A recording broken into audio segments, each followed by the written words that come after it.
Hello guys, welcome to the video lecture on Introduction to Accounting. So our topic in today's video is about trial balance. Now we already have discussed about what is accounting, where we discussed that accounting can be classified into three broad heads: art of recording, classifying and summarizing business transaction. Now we said that art of recording was done via journal, classification was done via ledger, and while we summarize, we do it via trial balance.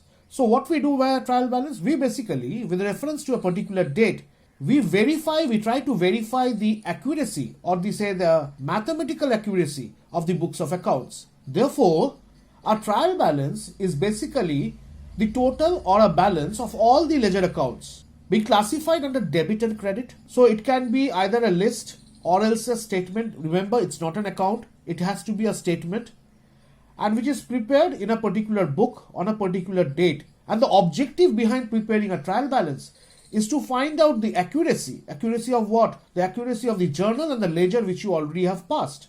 So this is what a trial balance is.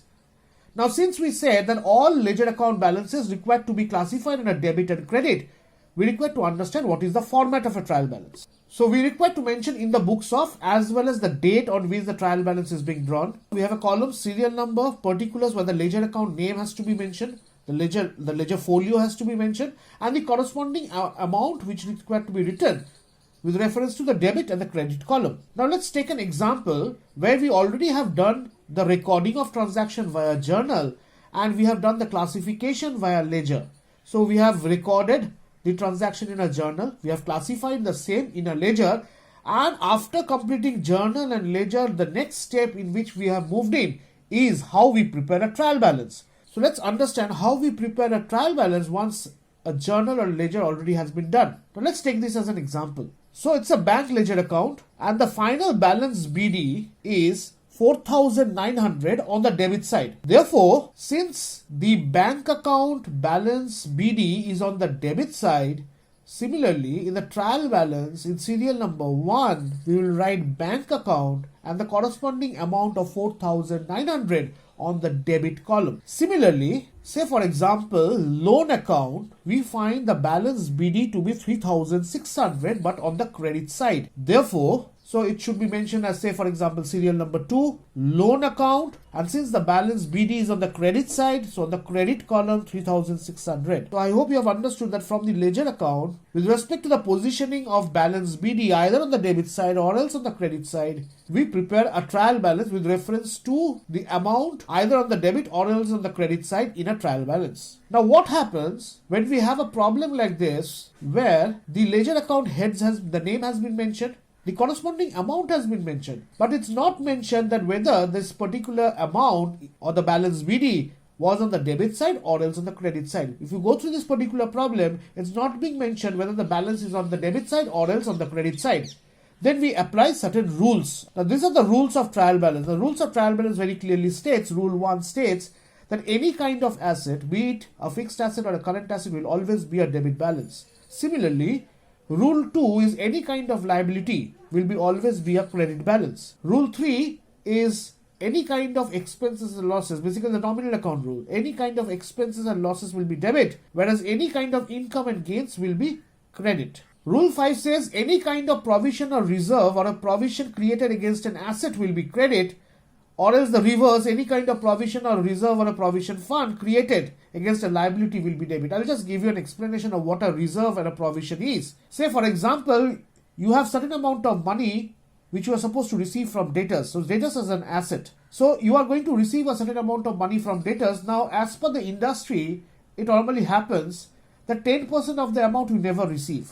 So that is what we term it as a bad debt. So if you are aware of the fact that within the industry, it's a fact that 10% of the amount you are not going to receive. So it's better you create a provision or a reserve whereby you keep a certain amount of money from the profit of the organization such that when there is a loss of 10% in terms of bad debt, you have a sufficient fund to counterbalance it. So this is what is said to be a reserve or a provision. A reserve is not created for a specific purpose, but a provision is always created for a specific purpose.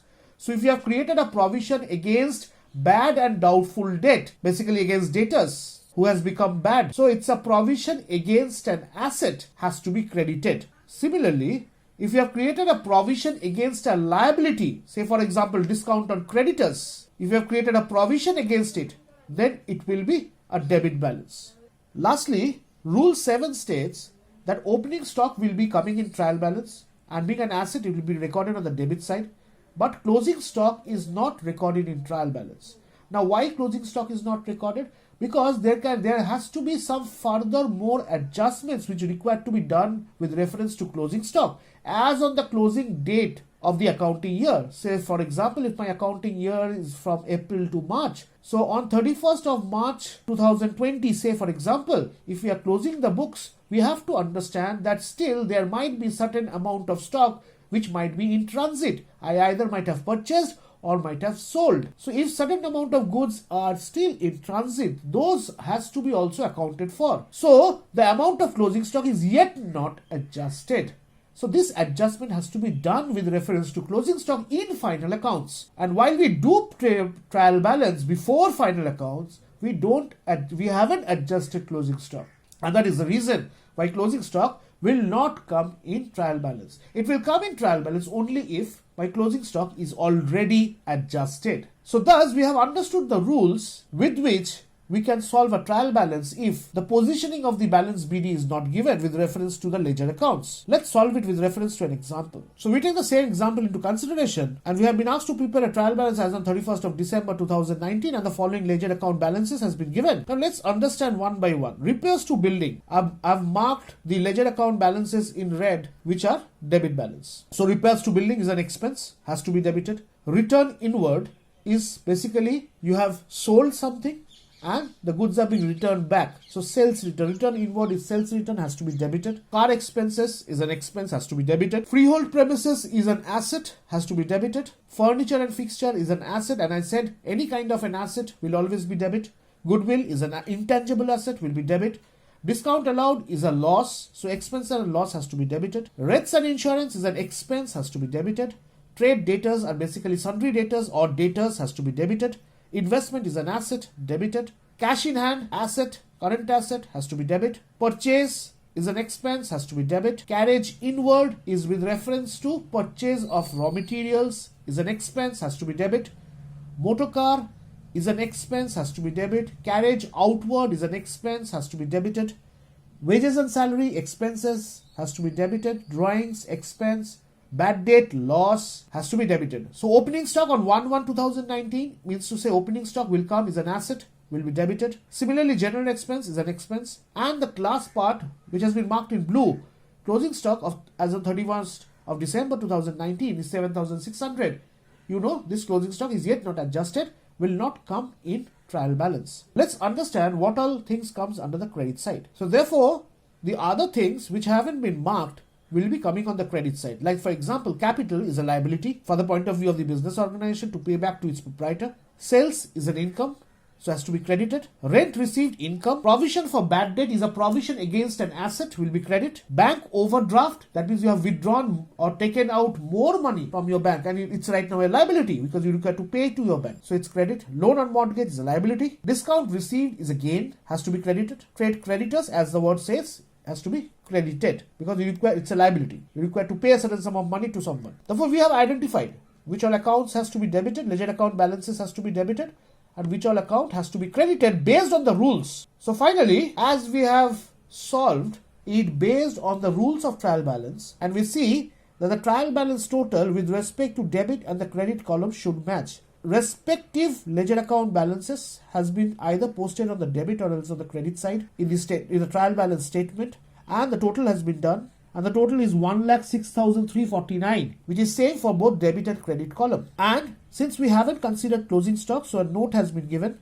The closing stock of an amount of rupees 7,600 will not be recorded in the trial balance because it will have to be recorded before preparation of final accounts after necessary adjustment has been done. I hope you can have understood the concept of how to prepare a trial balance. Thank you.